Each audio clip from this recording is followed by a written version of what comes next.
Terima kasih. Sekarang kita lanjutkan pertemuan kita dengan membahas soal dari gaya kolom.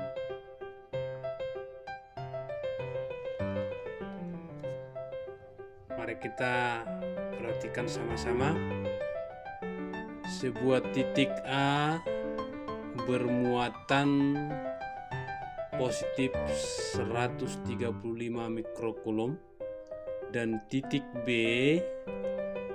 bermuatan negatif 60 mikrokulom berada segaris dan berada pada jarak 20 cm satu sama lainnya. Titik C yang bermuatan 20 mikrokulom harus diletakkan agar gaya kolom di C adalah 0. Nah, boleh kita katakan di mana titik C itu diletakkan supaya mengalami gaya kolom 0. Kalau kita gambarkan ini, nah kita misalkan tadi ini muatan A yang jenis muatannya positif dan besarnya tadi, besar muatannya adalah 135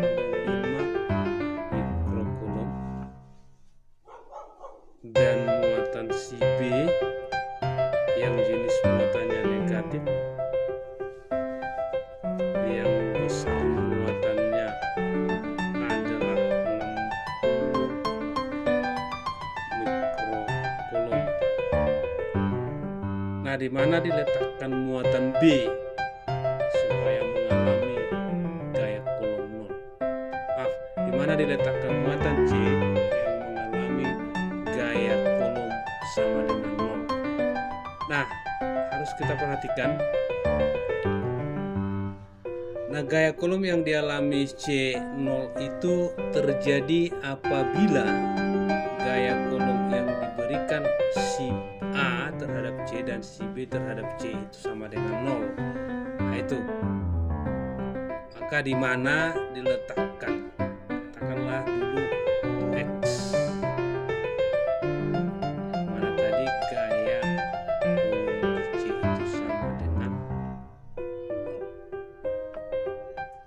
Syarat pertama tadi yaitu bahwa gaya yang diberikan si A terhadap si C itu sama besarnya dengan gaya kolom yang diberikan si B terhadap si C. Lalu kalau dari gambar ini di mana diletakkan?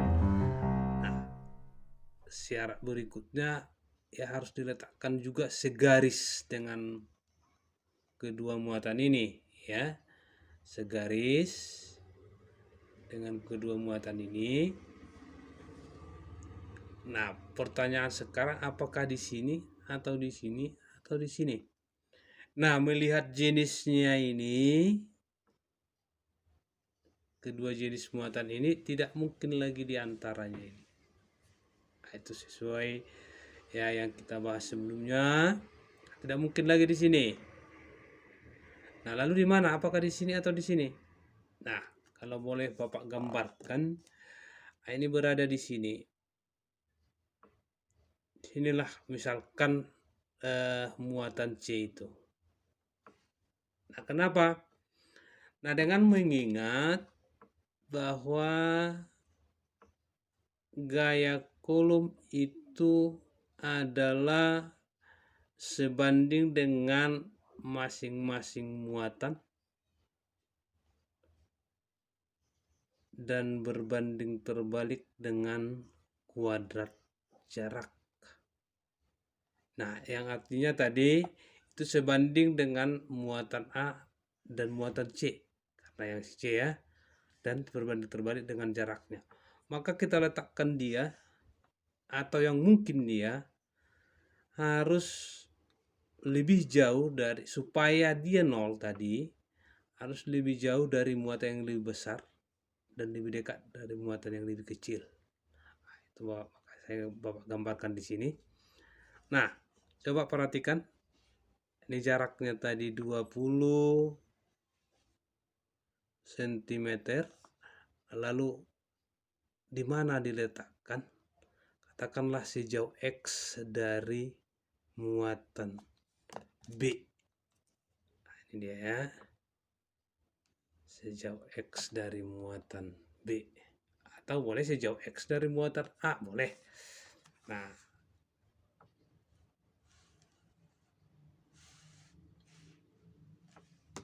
sekarang dari syarat ini tadi, di mana gaya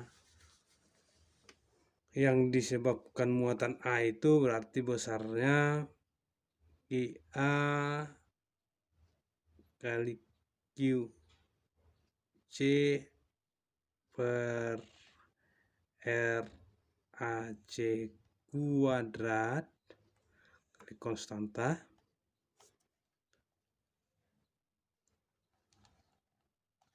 sama dengan ini tadi B kali QC per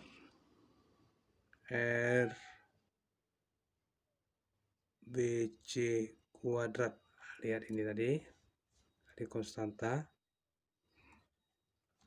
Nah, berarti kedua ruas ini boleh sama-sama kita bagi nilai konstanta ini dan nilai QC-nya.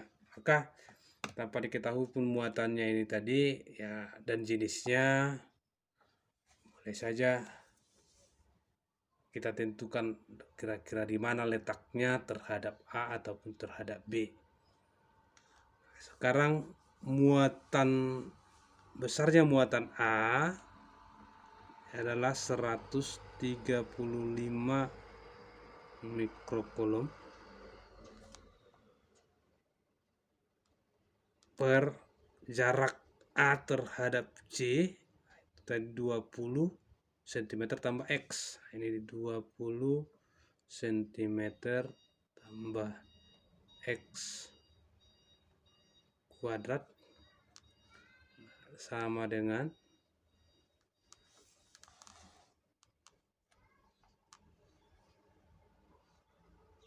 besarnya muatan B tadi 60 mikrokulum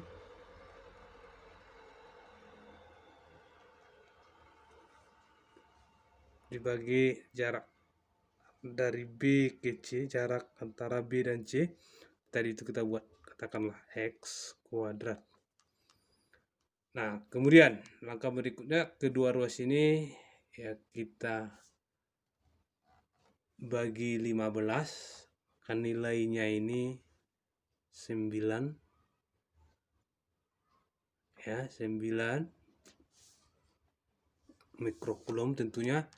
Sebelumnya boleh kita bagi dulu ini 9 per 20 cm ditambah X ini kuadrat sama dengan ini 4 per X kuadrat. Nah, kemudian kedua ruas juga sama-sama kita akarkan sehingga ini kita dapatkan menjadi 3 per 20 cm ditambah X sama dengan ini 2 per X. Nah, ya kita kali silang sehingga kita dapatkan ini menjadi 3X sama dengan 40 cm ditambah 2X. Atau ini boleh 3X dikurang 2X sama dengan 40 cm. X sama dengan 40 cm. Nah, inilah diletakkanlah dia sejauh 40 cm.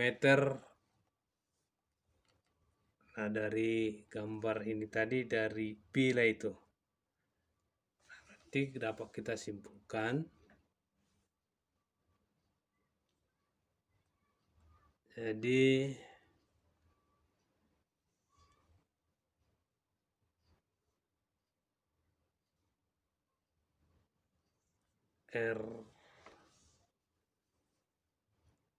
RBC-nya itu tadi adalah 40 cm, lalu RAC-nya itu 20 cm ditambah 40 cm sama dengan 60 cm.